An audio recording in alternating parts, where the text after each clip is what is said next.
Lovers of freedom, fellow Biafrans. Greetings from here, from my humble abode. Just to give you your evening tonic to spice up your Biafra spirit. I am bringing this video from old. Mazi Nnamdi Kanu. He was not armed. He was not ready to fight anyone. He just wanted freedom for his people. Initially, all about his freedom movement for Biafra was all a peaceful one. Yet, they hunted for him. Yet, they attacked him. Yet, they pied his men. They pied his men. They caused the death of his father and his mother. But today, he has given birth to a rugged son who is not ready to take no for an answer. All what they did to him, the zoo and the enemies are going to pay dearly. And yet Biafra will come. Yes, yet Biafra will come. So this interview you're going to watch is the interview that took place after the onslaught on his home. His peaceful home, his palace. And up till tomorrow, they are still after the people of Biafra, his own people, the people he fought for, the people he has given all for. Yet they are after them. But they are losing on all fronts. So watch this video and see what Mazi Nnamdi Kanu went through and still going through because of you and me. And that is why our Prime Minister have made up his mind.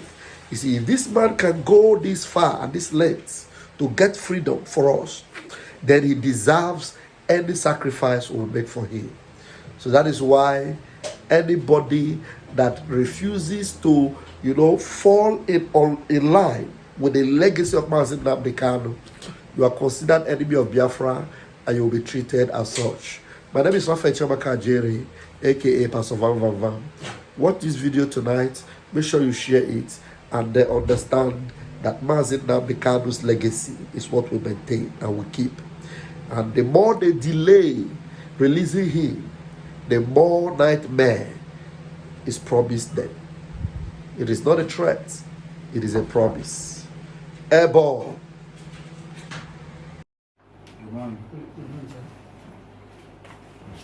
Okay. All right. We'd like to know what actually transpired yesterday here between the military and some of your men.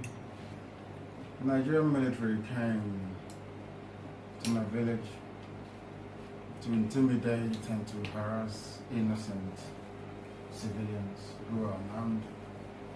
I was sleeping. It was their siren that woke me up from sleep. And I inquired what was happening, and I was told that the army were coming to my house. So I looked through the window, my bedroom window, towards the junction, which is less than 100 meters from here. And I saw their armored personnel carrier. He drove past, and then he turned around and came back again towards this direction. And they started firing at the people who were protesting and asking them why were they coming to this place to harass peaceful people who has done nothing to deserve such humiliation and intimidation. I said, what happened? They started firing indiscriminately. So I was told that a few people were hurt and injured. I saw 2 people who were bleeding profusely.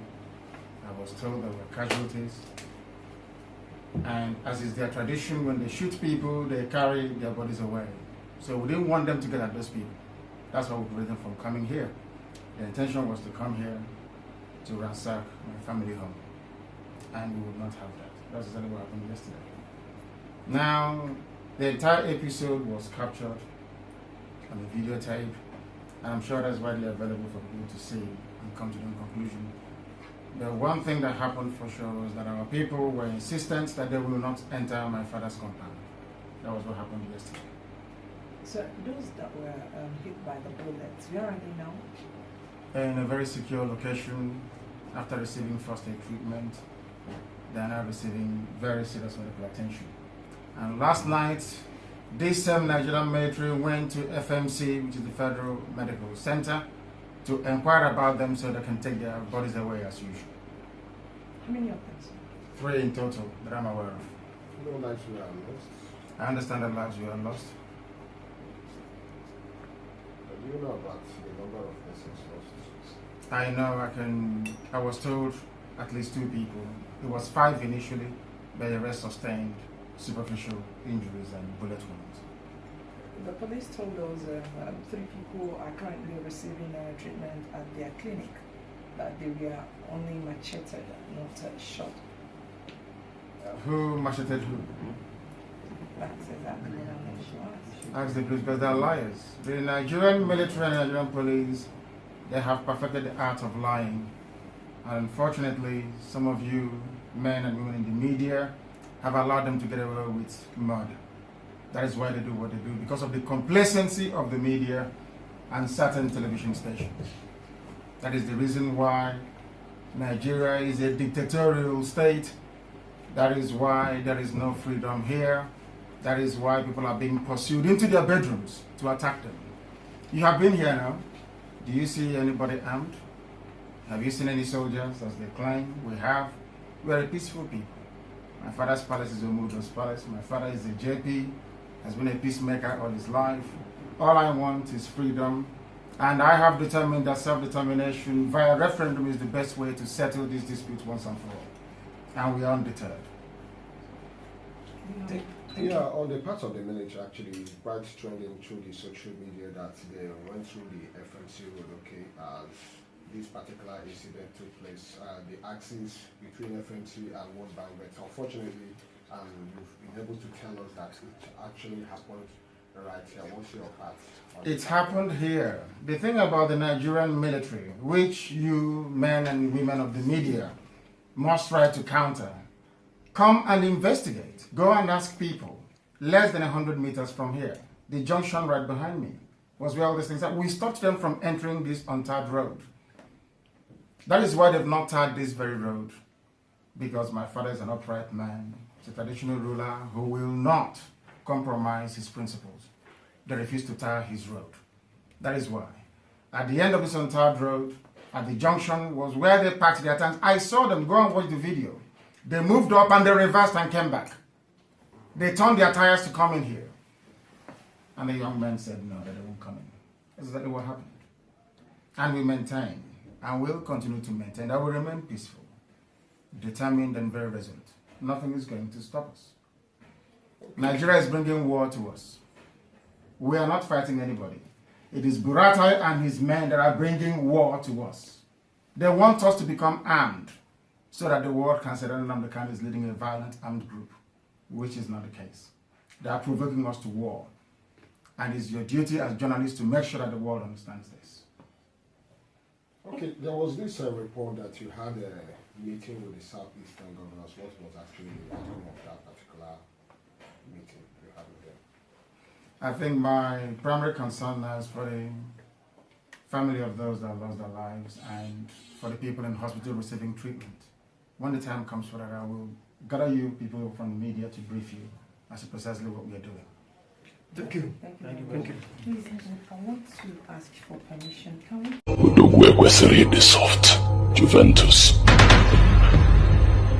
Udogwu dị soft, ụmụazị adọ ya vam vam vam.